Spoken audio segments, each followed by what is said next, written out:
Hi there, it's Jo here from Creative Empowerment, and today I'm going to do a bit of a walkthrough and a bit of a review of the Oracle of the Seven Energies by baron-reid, a 49 deck Oracle card and guidebook set by Hay House. It's, I suppose it's a standard price, about $30 US. Can't remember what I paid for it here. But it's one that I haven't had for that long. I've been using it for a little while now and getting a bit more used to it. But I thought I'd do a bit of a review so that if anyone's thinking about buying it, they'll know a little bit more about it. So it comes in a really nice box. I like this box with the ribbon, helps you get it out of the box. And co-create your most beautiful and meaningful manifestations. Life is magical. You are magical. I like baron-reid. I really do enjoy most of her decks. I don't have them all, but the ones that I do have, I enjoy. And she has done a lot of Oracle card decks. See my collection, my Oracle collection for more baron-reid. So as I said, this deck has 49 cards, and it is based on the idea of sevens and the number, the numerology of seven. About 7 being a magical and mystical number. It is illustrated by Jenna Della Grottiglia. I do not know how to say her name, and I do apologise for doing it injustice to it. So in the guidebook, baron-reid talks about how 7 is a sacred number with significance in multiple cultures and belief systems. She talks about why you'd work with an oracle as a divination system. And then she goes into the themes of the deck, which is kind of what I'm, going to walk you through today. It talks to you also about how to do a reading, a 1-card reading, a 3-card reading, a 2-card reading, and then a 7 energy crescent reading, which I must admit I haven't had a go at yet. Then how the oracle will serve you and how to use it. So then she goes into the cards and their meanings, and all of the cards have been, put into themes. So the first one is energy 1 is red and earth. So it's the first 7 cards. So I'll show you them briefly and then I'll put them out so you can see them all in one go. So these are all the earth cards. Roots of abundance, time machine. So we're walking through the deck here. So this is all the earth energy, and there are 7 earth energies. And for me, when I think about earth, not the colours in these cards don't always make 100% sense to me. But, that doesn't mean that they won't to somebody else. So the energy of the earth is red. So that earthy energy. And then these are the topics or the themes that are covered in that. Did I say these ones? Body and soul, it is what it is, and a deep breath, great and full. It's about money, family, inherited traits, survival, primal instincts, security, stability, and the material world. So all of that sort of touch and feel type of energies. But then if I think about it, I don't understand how a time machine fits into that earth-bound, the red earth nature. So what I'm going to do is I'm going to read that card because it doesn't make 100% sense to me. And that's what I found with these cards, is that this is all about inherited patterns, conditioning, lessons already learnt, cellular memory, honouring the past without being trapped there. With all baron-reid decks, she gives you, well, not with all of them, but she gives you quite a lot of information. 2 pages of information here. She gives you things to ask yourself, and then she gives you some key concepts which are helpful. So this is about inherited patterns and conditioning and lessons. And I think one of the things that I've found is a bit of a disconnect with the pictures versus what baron-reid is talking about in these cards. Normally I find that her images and her words work so well together. But these ones I've found a bit of a disconnect. It doesn't mean that I'm not enjoying using the cards, but I did want to point that out. So the next 7 cards are the water element. Into me I see the rose's kiss, close encounters, Number 11, in perfect harmony. Number 12, bearing fruit. Number 13, feeling the world. And number 14, beautiful uncaging. I particularly like that card. Like the imagery is beautiful. There's nothing wrong with the imagery. What I said before is it's kind of like there's just a bit of a disconnect. And maybe that's just for me. So let me know in the comments below if you don't feel the same. Energy 2, and it's orange. And it's about connection, sexuality, intimacy, birthing, desire, pleasure, feeling, and fluidity. So we do get that sort of sacral chakra happening here. Intimacy, we have that into me, I see card. So I think with this one, I can see this element a bit more clearly. Sacral chakra, I can see that that's all about that passion and energy and that sort of thing. Where this comes unstuck for me is why orange is water. I don't get that association. I get the flowing element. I get that. So there's just bits that for me that don't gel as well as I think I was expecting them to. So close encounters, I'm picking this one here, close encounters, and that's all about vulnerability as a strength, letting others see your wounds as well as your strengths, setting healthy boundaries, which is perfect for a sacral chakra.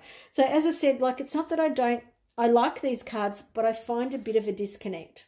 So let me know in the comments below if you find that disconnect, or if they make more sense to you than they do for me. I suppose for me, if I was going to do this deck, I would have had similar tones, I suppose, if I'm going to use a colour. Our next energy, number 3, is fire. So we've got a powerful move, the royal you, the storyteller, the power of purpose. I really like that card. The waking lion, a merry motive, exposed and revealed. I love that card too. So there's some beautiful cards in this deck. I really do enjoy some of the concepts, the elements, you know, how some things have been portrayed. So fire is all about personal power, will, assertiveness, action, vitality, movement, individuation, and extreme states, joy, anger, transformation.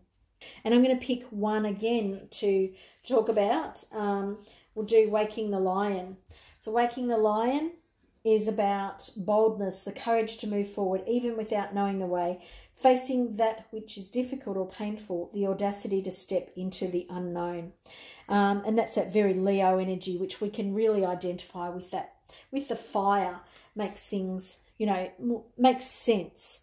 Exposed and revealed. I'm going to see what this one's about because I don't know this deck. I'm still learning it. So exposed and revealed is healing shame, the imposter syndrome, letting go and self-condemnation, freedom from past unresolved wounds, focusing on self-worth, the underlying beauty in rejection. I actually really like this card, and so I think the thing about this deck is the more you use it, that you develop your own personal, you know, language with it and use for it.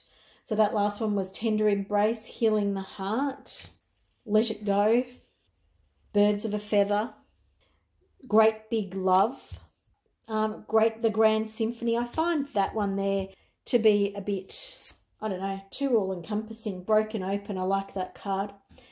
So there we have our next 7 cards in the Oracle of 7. And this energy is about love. Compassion, love, community, forgiveness, unconditional acceptance, inner peace, and wholeness. And so I think all of these fit in there quite well. Great big love. It's the one that I said it feels a bit too all-encompassing for me. Love without conditions, romantic love, and how that experience changes you. Deep and profound harmonious connections and soulmates. So I suppose when you actually, you know, connect with what she's talking about, then it makes sense. I don't know, maybe it's the title of the card that I don't like that well. I'm being honest about how I feel about these cards. I'm still learning with them. Like I said before, I'd love to hear what you've got to say about these cards and if you've been working with them for a long time or for a while and what you think of them. So that was the energy of love, and it was all about, and that was green. So the next energy is energy 5, and this is the energy sky blue, and it's all about sound, awakening genius. I love that card actually. Shining through. I also really like that card. The call of the muse, or call of the muse. Quietening the mind. Ears wide open. Opening to discovery. A tall tale. So now here, probably the one that, again, for me, raises a bit of concern is the 33. So that's the one I'm going to pick to talk about, to see how it fits in with sound. But I suppose it's listening, so that makes sense. I suppose sometimes you judge these cards, or you make a judgment about the card before you really connect to it or think about it. And I'm not connecting to the cards. I'm simply talking about the cards and the energies that they come up, you know, when you first see them. Deep listening as a gift we give to others. Understanding someone else's needs, showing focused attention, tuning into another and letting go of the ego's need to be heard. So I suppose that makes complete sense in this sound and deep blue. But I think one of the things for me is that I would have liked to have seen a colour run through the 7, particularly if this is about sky blue, that might have been the predominant colour. Not that, you know, is the only colour, but predominantly to help me as a reader work with that energy and that idea that it's sky blue, that it's sound, to help me understand that and to work with it a bit better. And the next energy is 6, and it's purple, and so the first card is perfect. 36, seeing beyond. 37, the oracle's gift. Endless possibilities. Wish upon a star. The land between, I really like that card. I love the meaning of that card too. A higher view. I like that card too. It's kind of a little bit Alice in Wonderland. And then smoke and mirrors. So this one is all about light. So before, the last one was about sound, and then this is all about light. Light is all about intuition, vision, imagination, prescience, knowing, perception, and mental states. And we have a lot of that mental air energy that we could sort of see here, or that light energy as it's called in this deck. You know, the ethers of spirit. Again, the one that probably doesn't make as much sense to me is the teacup. So I'm going to the oracle's gift, so I'm going to read that one.